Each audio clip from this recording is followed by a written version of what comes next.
Welcome back to Kicking in here with Mitch. It's been a little bit of time, but I'm always here for you. Hey, I want to thank everybody for tuning in. Appreciate the support. Hey, we're at 176 and we're trying to get to 200. Yeah, we're still trying.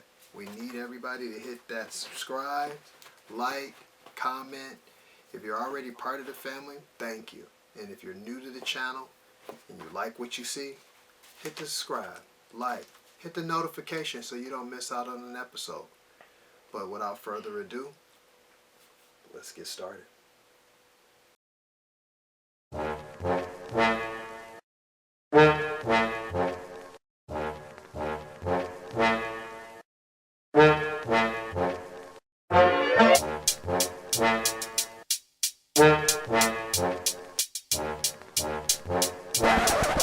Hey yo, it's Kicking It with Mitch. All right, today we're trying something new. Hope you guys enjoy it. It's called First Theories that I have. It starts with the Game of Thrones, and it kind of leads you into the House of Dragons, but then takes you back to the Game of Thrones. Yeah. Well, my theory for this is with the Game of Thrones, we were introduced to the Night King. Yeah, that guy over the wall that causes a lot of trouble, turns people into instant stone, brings people back to life. Also, waged war to tear down the wall. And somehow, he got on a dragon. Yeah. Do you remember this clip? Yeah, that guy was on a dragon, wasn't he? So, in that clip, we never knew what the terminology and things of that magnitude. We just took it for what it was. Basically, he's on a dragon, he's fighting Daenerys, and he's raising all kind of hell. Well, as you start to watch the House of Dragons, you realize that from what they've said, you have to have some type of Targaryen descent to actually ride a dragon. So here's my theory and my question within one. Was the Night King of Targaryen descent? Well, I think he was. They haven't said it yet, and I could be wrong, but you ask yourself, how is he able to mount the dragon and fly successfully? Was he a Targaryen baby turned into the Night King? Was he a Targaryen turned into the Night King? You don't necessarily have to be Targaryen and Targaryen to have Targaryen descent, as you saw towards the end of season 2 of House of the Dragons. There were a lot of different people of Targaryen descent that weren't part of the royal family or anything. So there lies my question and theory. Food for thought. And drop a comment in there. Let me know how you feel about that. Tell me, do you feel I'm right? Tell me maybe perhaps your theory on it.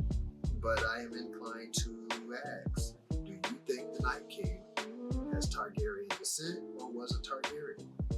That's one of my theories and questions. Nextly, Art the Clown. Can he really be killed?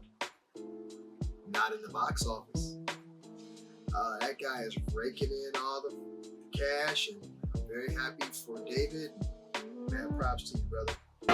You did an awesome job, and you know, the Terrifier 3 was definitely something that fans will enjoy if you're a fan of the actual series. But in theory and question, can he be killed? Art the Clown. He's come back from horrific deaths from part 1, part 2, and I won't tell you anything about part 3 because I don't want to spoil it for you. But I am in question. Can he actually be killed? Because so far, I don't think so. We know that demons play some type of role with this, as he keeps coming back, even after being killed momentarily and coming back 10 or 15 minutes later. But ultimately, who or what is it going to take to put him down permanently? I mean, Freddy went down, he came back. Jason went down, he came back. Michael Myers went down, he came back, but they could be killed, for long periods of time. Just wonder, can Art actually be killed, or are we dealing with something that's totally unstoppable? I guess Terrifier 4 will give us more information on that, because with all the money that they're making with this, they have to be making another one. They covered their budget and made some, and made some, and made some, and are continuing to make some. So I'm very happy for those guys over there that are taking care of the horror genre and raising the bar up higher and higher. But that's my question in theory. Can Art the Clown really be killed? Drop a comment on it. Let me know how you feel about that question and that theory. And if you think yes, agree, or however you may feel, just drop a comment in there. Let me know so we can talk about it. Next, with the success of the Penguin on Max, yes. Penguin has definitely been a show that is worth watching. You don't have to be a fan of Batman to actually watch it. And Batman's not even in it. That's what makes it so much great, in my opinion. My theory would be, in question, would be, should they build more series in the DC universe based off of the criminals and their upcoming and uprising and how they got started, so to speak?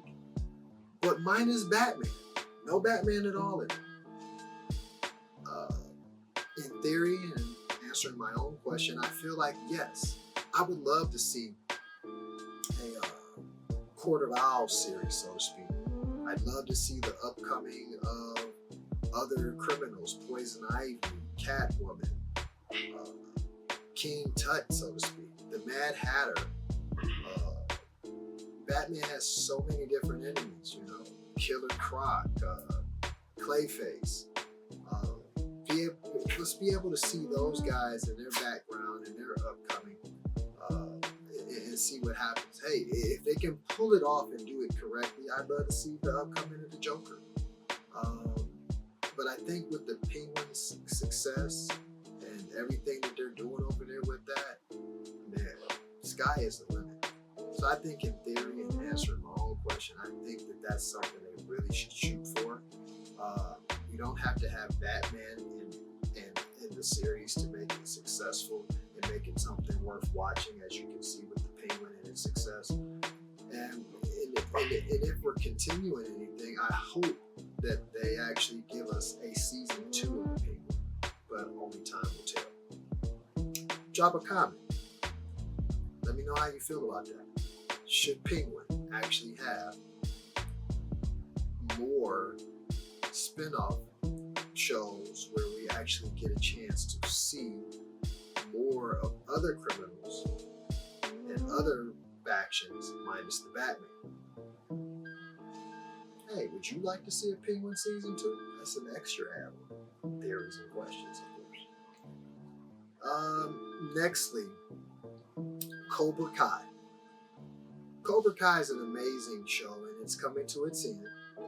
Cobra Kai season 1 was excellent. Season 2, excellent. Season 3, excellent. And now we're all the way to the very end. Yeah. So in this newest season, part 1, it gives us a bit of a cliffhanger where we see that Tori's mom is actually passed away on the ground. And so this causes Tori to lose all function, which means she's just not wanting to be part of Cobra Kai, not wanting to be a part of Miyagi-Do. She doesn't know what to do, because the thing that she has been doing for the whole series is taking care of her mom off camera, and now her mom is gone. Then we see John Kreese appear as she's trying to take care of some business, John Kreese appears, I think because of what was going on in her recent departure of Miyagi-Do, that she joins Cobra Kai. But here's my theory in question. Did John Kreese actually kill her mother to get her, to join his team, knowing that she would be the last domino piece to complete their puzzle? How did he know that she would come, and how was he banking on it for sure that it would happen? That's my theory and my question. Now, not a fan of the show or don't know what I'm talking about, Cobra Kai is actually a spin-off TV series from The Karate Kid. Make sure you do your homework before you start to watch Cobra Kai. You want to check out all the movies of The Karate Kid and then watch the Cobra Kai series. It is an excellent series. I think fans of Karate Kid will enjoy Cobra Kai. My last fan theory, or should I say theories and questions, would be Old Man. It's a FX series. Definitely a good one. If you haven't seen it, check out season 1 and then check out season 2. Here's my theory and my question. Will the old man actually have to put his daughter down? Yeah. Well, they go through a lot in season 1, and at the end of season 1, you find out that ultimately, this isn't, well, I won't spoil it, but you find out ultimately at the end of it that the daughter's not what it seems. Season 2 carries on from that, and as you continue to watch, you find out that there's a lot of things going on, a lot of power struggles. During those power struggles, a lot of people fall, some people get captured, and at the end, someone becomes more powerful than they ever imagined and uses his power to control a certain situation. Here's my question, once again. Will Dad be faced with a problem that he never saw coming? And will he eventually have to put his daughter down to overcome the old issue? That's my fan theory and my fan question. Feel free to drop a comment, like, subscribe. Once again, I appreciate you for kicking in here with Mitch. Can't wait to see you next week. Peace. Thanks for kicking it with Mitch.